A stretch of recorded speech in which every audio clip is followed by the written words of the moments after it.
Page 63, this is the Etude at the bottom of the page. Looks really ugly, so let's just get into it. A lot of times when you first start learning a piece and you look at it and think, oh, good grief, what am I getting into? Well, you just follow the process, because as it does, then things start opening up.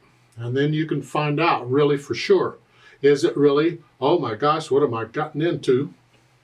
Or, oh, this isn't so bad after all. I've been both ways on these. So we'll look at it. It's one line long, but it has a repeat sign, so we're going to play the line twice. The clef signs now are treble and treble. Remember, we always check the clef signs. Don't just assume they're going to be treble and bass. No sharps or flats in the key signature. We're in the key of C major, and we're in 2/4 time. 1, 2, 1, 2, 1, 2. But we got these 16th notes and 8th notes all over everywhere. 1 ienda, 2 ienda. All right. Now the hands actually, if you look at them, both hands are playing the same note names and the same rhythms. It's almost like you're playing one hand and the other hand is just kind of following along. Almost, not quite. So to shorten this video, I'm going to talk about both hands at the same time because they're playing the same note names and the same rhythms. The right hand is up here on this C. That puts you here in this C position. And the left hand's on middle C here. That puts you here. So we're up here. And I'm trusting you know the names of the notes in the music. It's really important by now. They should be automatic to you. 1 ni and da for the 8th notes. Go as slow as you got to. Doesn't matter. 1 ni and da, 2 e and da, 1 e and da. Just make sure you use the same speed.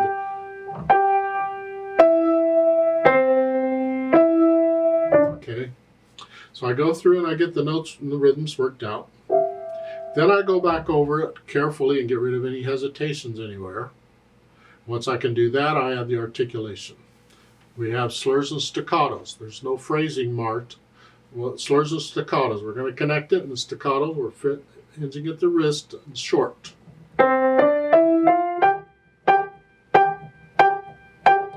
Connect.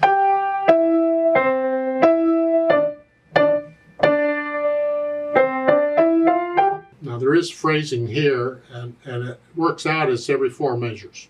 So you could lift up at the end of the 4th measure, lift up, like taking a breath for the new phrase. And then at the end of the line, when you repeat it, lift up. You have to, it's the same note, but this is a little longer silence. There, so we put in the articulation. Then we add the dynamics. Again, the different ways of doing the dynamics here. We'll just do both hands the same. Moderately loud, mezzo forte. And then you have the hairpins, you're going to go up and back down. It doesn't say how much to go up. Just go up to about loud. So in the 3rd measure right there, that first note of the 3rd measure is probably where you're the loudest there. So a little louder.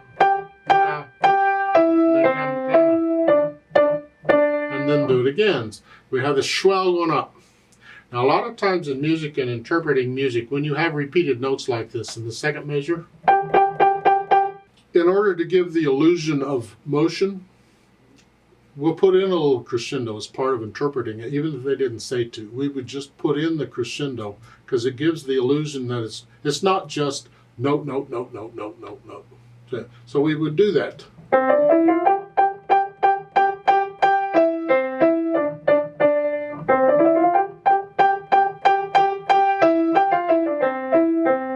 We give that swell. It's interpretation. It gives it some flow, some variety. It's better to feel it. The feel is getting louder and softer rather than forcing it. You force it at first because it says to, but eventually you just want to feel this. Speed allegretto, which is in between moderate and allegro. It's fast, but again, you have to consider what's in the music. So allegretto is not always the same speed on every piece.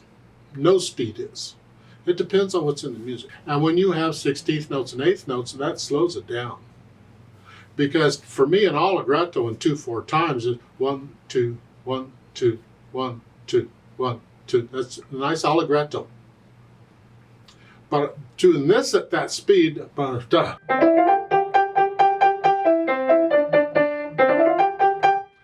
2, no.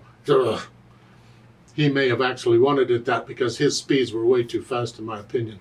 But I take that down. It's the feel of it. We'll want to feel it in a moderately fast piece, which is more. We're going to feel the eighth notes. Well, 1 and 2. Oh.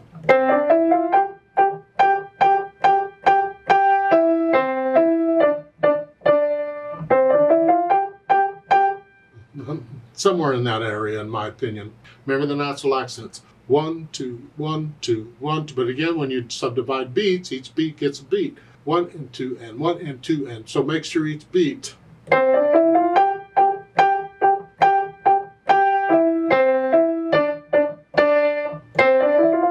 Feel the. I'm exaggerating so you can hear them better, but you really just feel these.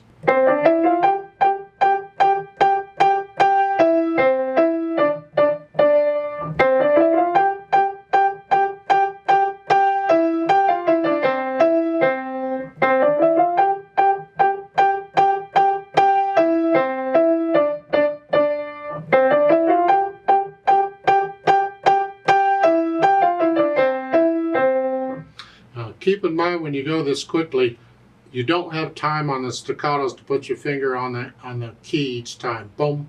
That's for slow. I can put it on there, bounce off. That's slow. When you go faster, you got to do this, but make it a small motion. Don't go way up here. And when you get loud, you got to use bigger muscles. The wrist doesn't work so much. So then you have to change your technique from wrist staccato or hand staccato to arm staccato, where it's more flexing at the elbow. And you're using more of the weight of the forearm than to help get it down.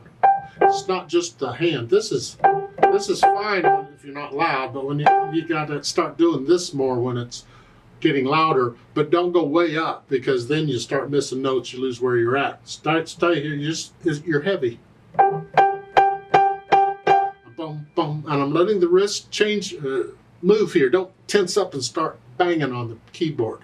It's a heavy drop, and the wrist is my shock absorber. It's hard to explain.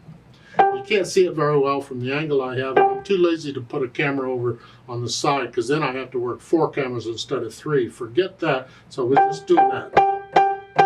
You're coming up and using the forearm on this. Now here they want you to transpose it to F major. So we're in C major here. They want you to go to F major. F major has 1 flat, a B flat. So we're here. Remember the B flat. And it's probably easier because you're going up a 4th here, is when you transpose it, just follow the intervals in the music. So here, then I'm going to up a second, up a second, up a second, up a second, and then I got to repeat these. And then I'm going to go down a third, up a third, down a second, and then down a second.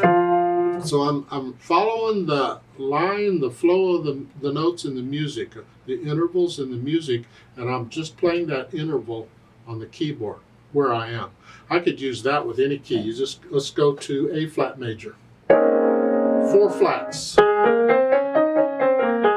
Just the same thing. Go up a second, up a second, up a second, and then here, and then repeat these. Down a third, up a third, down a second.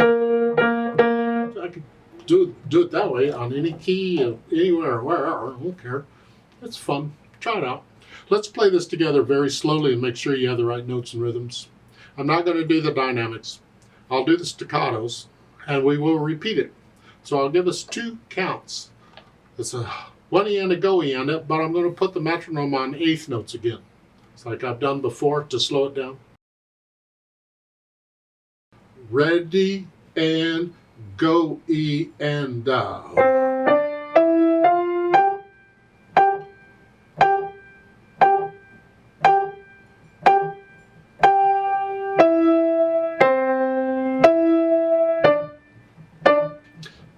E and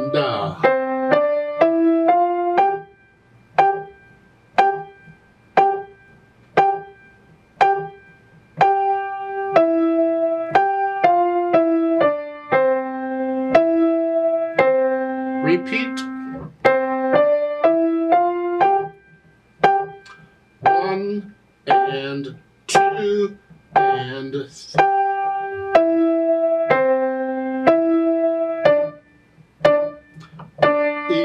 and 1 and 2 and 1.